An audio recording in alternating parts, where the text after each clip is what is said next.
Hello all my nerd friends out there, this is Mr. Chew here, and finally, I hope you guys all watched over the weekend, but I'm going to finally talk about Guardians of the Galaxy Volume 3 with spoilers. This is my videos with spoilers. I made a video basically begging you guys, probably giving you guys my thoughts, how I felt for watching Guardians of the Galaxy 3. Now this is my video with spoilers. So if you haven't watched it, still go watch because it's a must-see Marvel film. You know, this Guardians of the Galaxy 3 volume was awesome. I loved it a lot. I said that a lot watching the last video, but here I'm gonna talk about all spoilers for you guys. My favorite scenes, go through all the moments in the movies that I liked, all that stuff with you because I want to basically express all my awesomeness. Talk about all the cool ass scenes out there. I want to get to the spoilers, so here we go. Guardians of the Galaxy Volume 3, which is an amazing film. James Gunn did a great work on this film. Definitely the beginning. Started, like, basically every scene was great in my book. You know, this is out of Warlock. This is the best moment out of Warlock in the whole movie in my book. Was in the beginning when he took on the whole Guardians of the Galaxy team and tried to get Rocket to take him to the High Evolution. And dude, that was just awesome. Like fight scene. He's going through Drax, he's going through Groot, he's going through Nebula, he's going through chase down Rocket, hurt him, and everyone, just Pete, and just going Star-Lord. He went through all these characters, and he finally gets put down and runs off and get hurt. That's the only problem I have with this film was the Adam Warlock character, is because like at least they explained it, so I wasn't too upset. But I still, for being a comic book fan, I know how strong Adam Warlock is and how what kind of character he is. Like this version of Adam Warlock in Guardians of the Galaxy Volume 3 doesn't match the comic books. A lot of things doesn't match the comic books, you know. And just him, they made him to like a joke in this version. It was okay. It wasn't the best version of Adam Warlock I want. Like this is the fool in the comic books that took on like Thanos and took on a lot of strong OP characters. So this character is very strong, but it explained it why he's like this. Not like the comic book version we want, like all serious. He's kind of like a Vision in the way you think about it. Like he should act like more like Vision. The actor did a good job when the script they gave him and everything, the role, the character, how the character they gave him. So I'm not blaming the actor whatsoever, but just how they gave that character story, how they made Adam Warlock feel, play out. Basically, High Evolution, when he found him, he basically wasn't ready to come out to be fully perfect, kind of like Perfect Cell in a way. Like you're not fully perfect yet, so he has like a grown man's body, but he has like a child's mind. Kind of like he was kind of like playing like a baby in a way, like a little kid trapped in an adult body. That's how it felt like. Mostly like he cared about his mother, like way a lot. Yeah, he didn't like taking authorities. He was kind of like pouting a lot, and just all like that. That didn't feel like Adam Warlock to me whatsoever. So I was like, it was up and down. You know, he has his moments. Adam Warlock's best moments for me was the beginning of the movie when he took on the Guardian of the Galaxy, playing like this Terminator going after Rocket. That was beastie. Now this is definitely a Rocket film movie, and just so sad. If you love animals, and I love animals. I have a cat and a dog, and I love animals all my life, and so this hurt me big time. And it said that online too. If you look at IGN or other sites, it says that if you love animals, this is gonna hit you in a tough spot. And I already knew Rocket Raccoon's life. If you play the game Tell the Tale, it shows his origin. Like you get to play his origin, his backstory, him getting dissected and turning into the character we all know and love. Just they did it great details, remaking it into the movie form, his friends and all that stuff. So I knew what was gonna happen to his friends, but they still brought the sadness and the pain. Like they brought that feeling out. So it was like, it was so deep, and it just hit me every time I seen Rocket Raccoon's life. Like and I thought going into this movie, they did a good way to played it like Rocket was gonna die in this film. It felt like it to me. So I was kind of like going in there like, is Rocket Raccoon gonna die in this film? Because I know in the comic books they killed him. Like the newer comic books these days, I believe they killed him. He was sick and dying, and he died. And I thought they were gonna play that route in the movie as well. That's why the team drifts apart. Like they lost one of the core members, Rocket. Maybe they drift apart that way. and I was hoping not that. Like I usually um prefer some characters that could brings out some deep emotion, but I was rooting for Rocket, please live, and that's how good the movie was. I even got closer. I want a Rocket Raccoon figure, definitely a Marvel Legend figure or a stuffed animal, because he's just a fun character to watch. This was definitely the perfect movie. Like he has his moments in Guardian Galaxy 1 and Guardian Galaxy 2, but this film just like I was so happy he's the one that put down High Evolution. You know, I wanted him to have that moment, and it was just so awesome. And then speaking of High Evolution, you know, he was an awesome villain. Like he's a villain that you hated. That I want him to die in this film. I want him to get just what he deserves and all that stuff of being this cruel dick. Like the actor played a wonderful job as the High Evolution, and they did a wonderful job on him. I didn't like the design when I first saw High Evolution. I was like, oh, this is so feel like High Evolution. Like I said, I'm a comic book reader, so I was judging a little bit like that, and that could be reasonable. There's a lot of movies like that. Like they did that. Like I did that with Heath Ledger's Joker. It didn't feel like, oh, this doesn't feel like the Joker. Like Joker is pain. It's not pain. It's actually like a toxic and everything. I was like that. But look how good Heath Ledger played the Joker. Like, damn, it was amazing. The same thing. That's how I felt with this actor, the High Evolution actor. He probably, I bet you, so many people are gonna collect the High Evolution figure, the statue, be a High Evolution fan now, just because this actor did a wonderful job playing them and how they designed them and everything, being this character.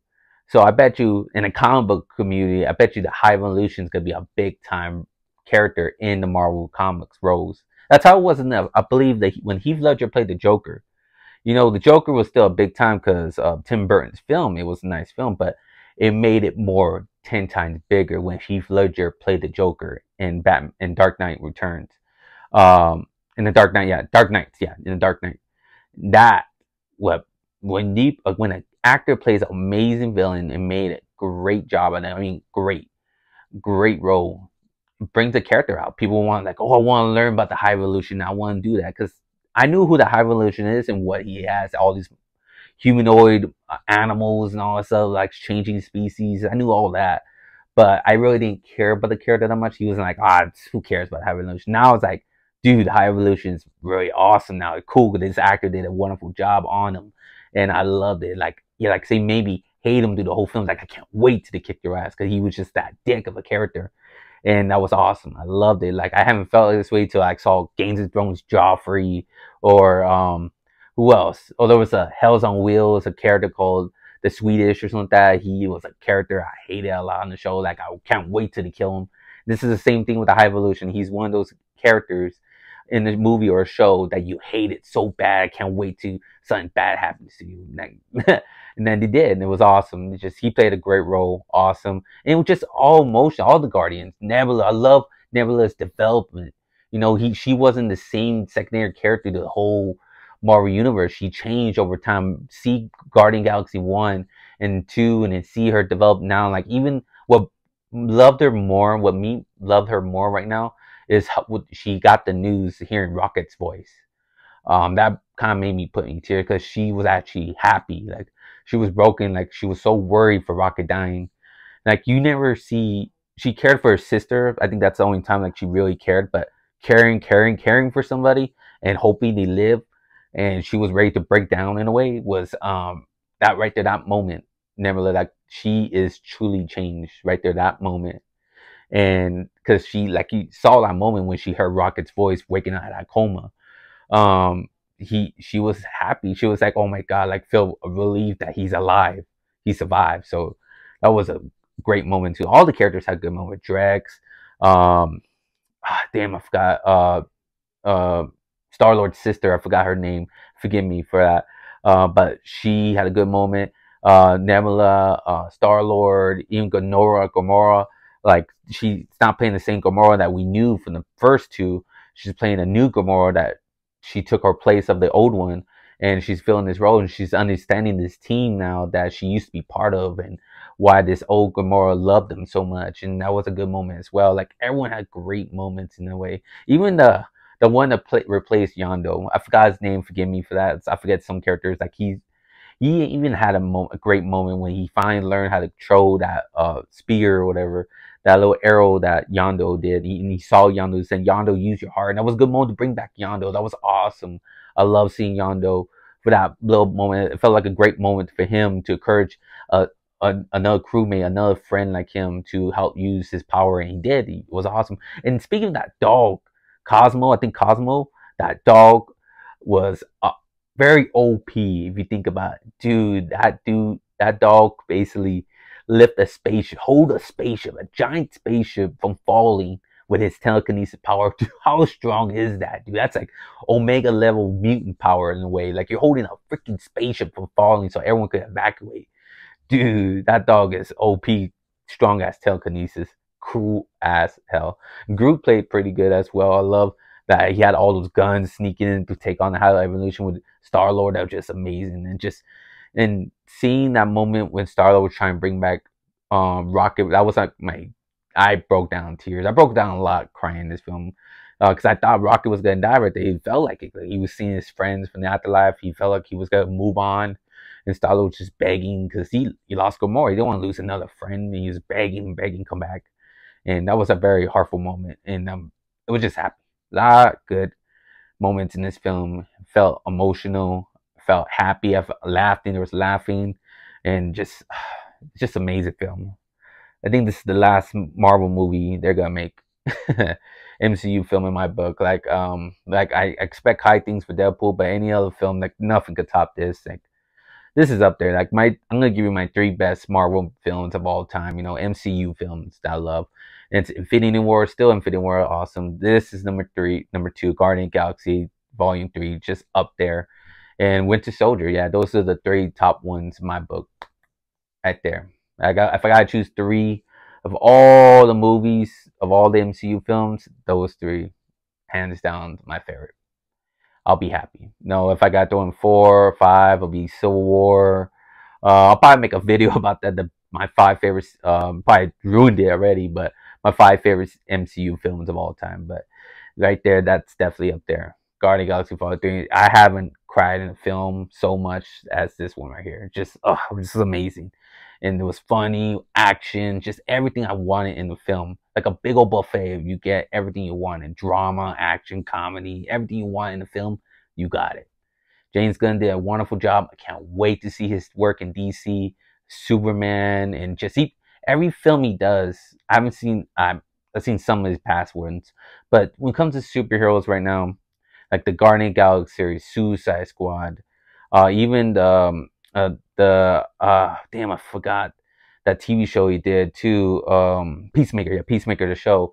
He knows how to turn characters have great emotions, make them alive, feel alive. Make you feel care for the characters in a way. Like they have good moments. There's a lot of good moments in Suicide Squad I love. There are a lot of good moments in Guardian Galaxy, even Peacemaker. It makes you care for the characters a lot, and that's what I love. Like I want to care for the characters. I want to be happy for them. I want to feel sad. I want to hate some of the characters, and he knows how to bring it out of you to fully pay attention to the film or shows. James Gunn's wonderful director and writer. Loved it. Can't wait for his work. See more of his work in DC. I have a true 100% faith in his work. Love it. Basically, the two favorite films. Like I own Guardian Galaxy Volume 3 now because I love that film, and I own the Suicide Squad because I fell in love. That was my favorite DC film from that DC universe. Is Suicide Squad, hands down. That's my favorite. Love the Suicide Squad. He did what exactly I want for DC. Suicide Squad, the match from the comics, exactly. Like, go check it out. Go check out James Gunn's Suicide Squad. If you're not a big DC fan, I recommend go check it out. Just trust me, you'll love it. You don't need to see that other stupid Suicide Squad. Just see this one. Trust me, you'll fall in love with it. Love it. I won't. It will be a great film. You'll love it. But comment below. Give me your guys' thoughts on Guardian Galaxy. What you guys felt about it. What was your favorite moment? How did you cry during the film?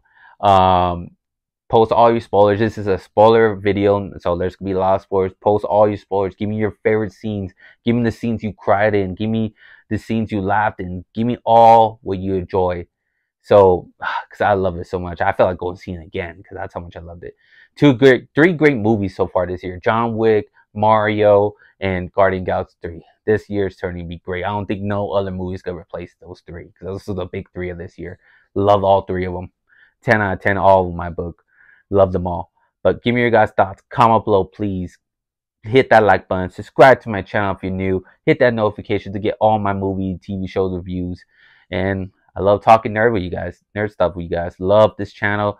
Thank you for your support. Thank you for talking to me. Thank you for commenting. Thank you for sharing this channel with your friends. I made this channel so I could talk to all the other nerds out there in the world. All the comic book fans, anime fans, manga fans, loves the MCU films, like going to the movies just like me. I love going to movies, so I love seeing these films. Just awesome. I love talking to you guys about them, what I experienced, how I felt about them. Maybe we felt the same, maybe we didn't. Maybe you noticed some things I didn't, but it was awesome, you know. Loved it all. I hope they don't. I'm gonna throw this in there too. I know my feel. I wanted to end this. It's becoming long. I hope they don't make another Guardian Galaxy 3. Another Guardian Galaxy. I know they show the team, the spoilers, the new squad, and just without James Gunn, I just don't feel like it's gonna be that same. I can't get that same feeling. Definitely, most of the actors not coming back as well. Just this is the right squad. Now already the MCU is suffering while Captain America, Iron Man, some of the other characters as well that haven't came back, some of the original Avengers. So just that the MCU's been suffering a lot from that already. Now without Guardian Galaxy, without those cool main characters, like I think Star-Lord's not coming back for a while, Drax, Gamora, I don't know, Nebula's coming back, but just a lot of characters not coming back. So it's like definitely without James Gunn directing it and writing it, because I want another Terminator. You know, when James Cameron left Terminator 2, after that, just Terminator just fell apart. You know, I don't want another moment like that. Leave Guardian Galaxy alone. I'm done. Focus on the X-Men. I want X-Men to be good. I want the Fantastic Four to be great, because we haven't got those to be really great. So I wish they'll focus on great writers on those. Give them those movies great writers, great directors, and hope they make the X-Men franchise great and the Fantastic Four franchise great. That's why I think they should focus on 100%. That's it. Hope they do justice on those. But like I said, comment below. Give me your guys' thoughts on that as well. But thank you all for watching. Hope you all have a good day and a good night. Remember, stay nerdy forever. Bye.